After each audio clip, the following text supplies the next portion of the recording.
Assalamualaikum warahmatullahi wabarakatuh. Shalom dan salam sejahtera bagi kita semua.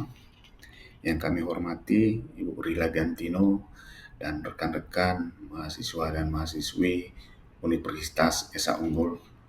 Perkenalkan, kami dari kelompok 7 yang terdiri dari saya sendiri Dipo Awan Milala dan 2 orang rekan saya, Hilda Aryani dan Debbie Febriandi.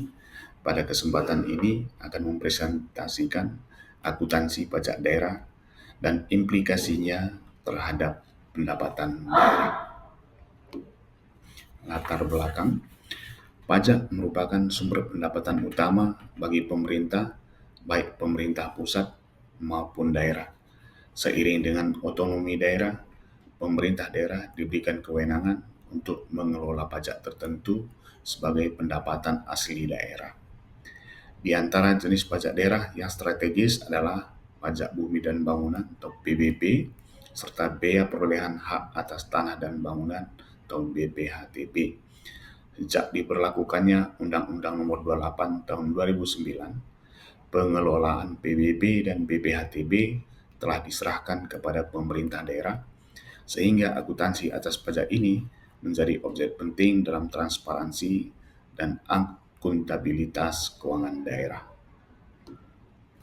Landasan teori pajak daerah menurut Undang-Undang Nomor 28 Tahun 2009, pajak daerah adalah kontribusi wajib kepada daerah yang terutang oleh orang pribadi atau badan yang bersifat memaksa, tidak mendapatkan imbalan langsung, dan digunakan untuk keperluan daerah bagi sebesar-besarnya kemakmuran rakyat.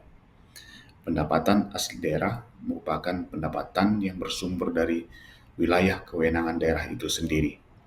Komponen utama pendapatan asli daerah adalah pajak daerah, retribusi, hasil pengelolaan kekayaan daerah, dan lain-lain pendapatan yang sah. PBB dan BPHTB sebagai pajak daerah.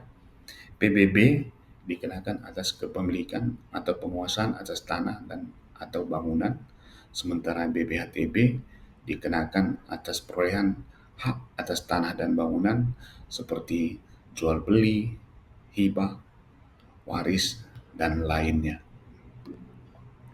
Proses akuntansi PBB dan BPHTB. Penerimaan PBB dan BPHTB dicatat sebagai pendapatan pada saat kas diterima dengan tahapan pencatatan sebagai berikut. Penetapan objek pajak, surat pemberitahuan pajak terutang atas objek pajak bumi dan bangunan, dan surat setoran bea perolehan hak atas tanah dan bangunan. Dan tahap kedua adalah penagihan dan pembayaran oleh wajib pajak. Tahap berikutnya ketiga, pengakuan kas dan pendapatan oleh entitas akuntansi daerah.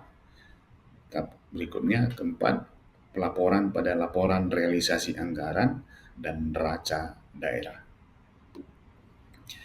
Penetapan objek pajak, SPPT atau surat pemberitahuan pajak terutang untuk pajak bumi dan bangunan, perdesaan dan perkotaan.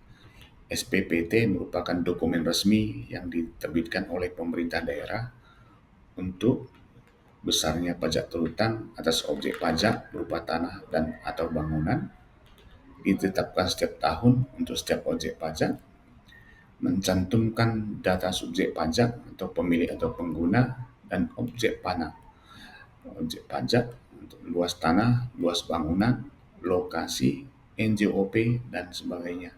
Dasar hukumnya adalah Undang-Undang Nomor 12 Tahun 1985, Undang-Undang Nomor 28 Tahun 2009, serta Peraturan Menteri Keuangan Nomor 85 Tahun 2024. Fungsi SPPT menjadi dasar penagihan PBB kepada wajib pajak atau dokumen administrasi dalam jual beli, pinjaman, dan proses hukum atas tanah atau bangunan.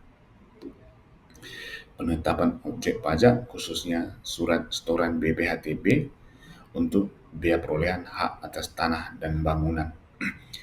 SSB BPHTB adalah bukti pembayaran atau pelunasan pajak BPHTB atas transaksi perolehan hak atas tanah dan atau bangunan seperti jual beli, hibah, warisan, tukar penukar, pelepasan hak, dan sebagainya.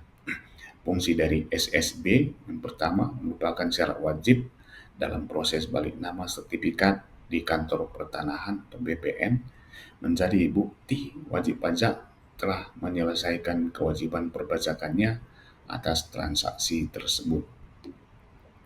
Penagihan PBB. Setelah SPPT terbit, pemerintah daerah melakukan penagihan kepada wajib pajak. SPPT disampaikan kepada wajib pajak melalui RT RW atau secara elektronik. Batas waktu pembayaran PBB biasanya 30 September setiap tahun atau sesuai dengan ketentuan peraturan daerah. PBB dicatat sebagai pendapatan daerah saat kas diterima. Untuk slide berikutnya akan disampaikan oleh rekan saya. Terima kasih. Kemudian ada pembayaran PBB. Wajib pajak melakukan pembayaran sesuai nilai terutang di SPPT. Yang kedua, pembayaran dapat dilakukan melalui loket bank yang bekerja sama, kantor pos, e-payment, dan mobile app milik pemerintah daerah. Kemudian setelah pembayaran, sistem akan mencatatnya dan menghasilkan validasi pelunasan otomatis. Selanjutnya ada penagihan BPHTB.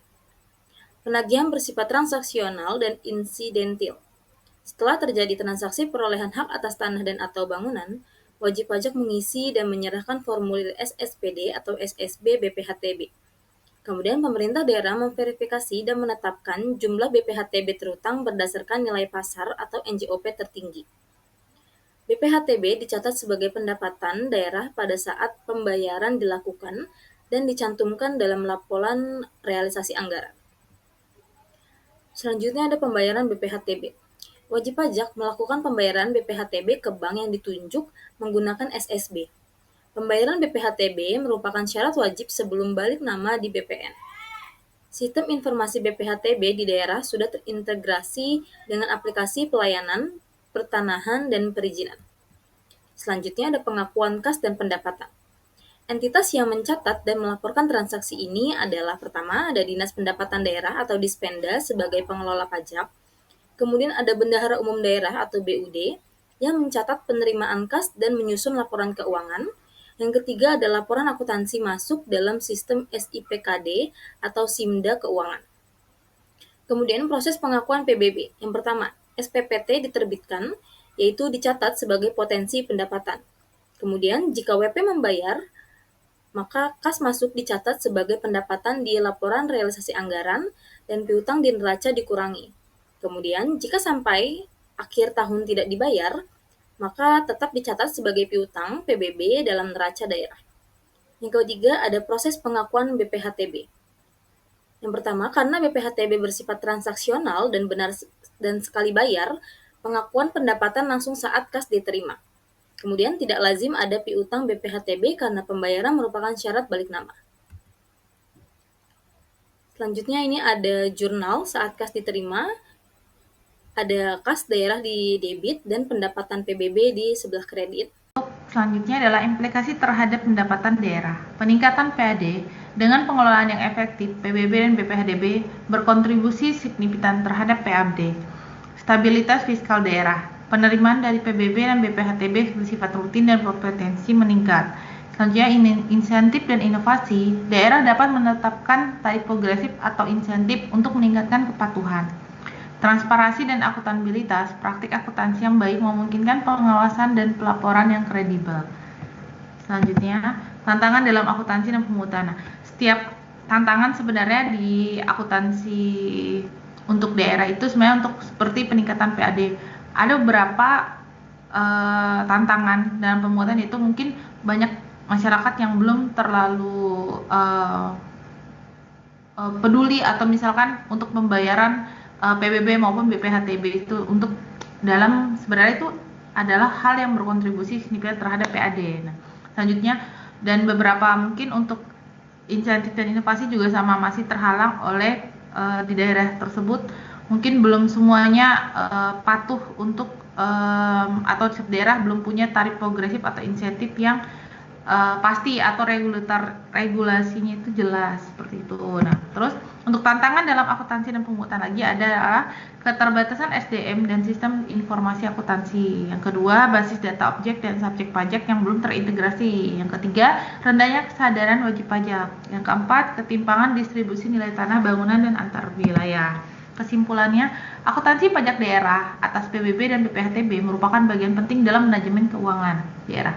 Pengelolaan yang baik berdampak langsung dan dalam peningkatan PAD, memperkuat kemandirian fiskal, dan mewujudkan prinsip tata kelola pemerintahan yang baik. Referensi kita yaitu ada Undang-Undang Nomor 28 Tahun 2009 tentang Pajak Daerah dan Distribusi Daerah. Yang kedua, Peraturan Pemerintah Nomor 71 Tahun 2020 tentang Standar Akuntansi Pemerintahan. Yang ketiga, Peraturan Menteri Keuangan Nomor 85 Tahun 2004 tentang Penilaian Pajak Bumi, Bangunan dan Perdesaan dan Perkotaan. Yang keempat, ada Martiasmo tahun 2009, Akuntansi Sektor Publik Yogyakarta Andi. Yang kelima, ada dari Sudpatmi NL tahun 2008 tentang pengaruh pajak daerah terhadap pendapatan asli daerah, Jurnal Akuntansi Publik.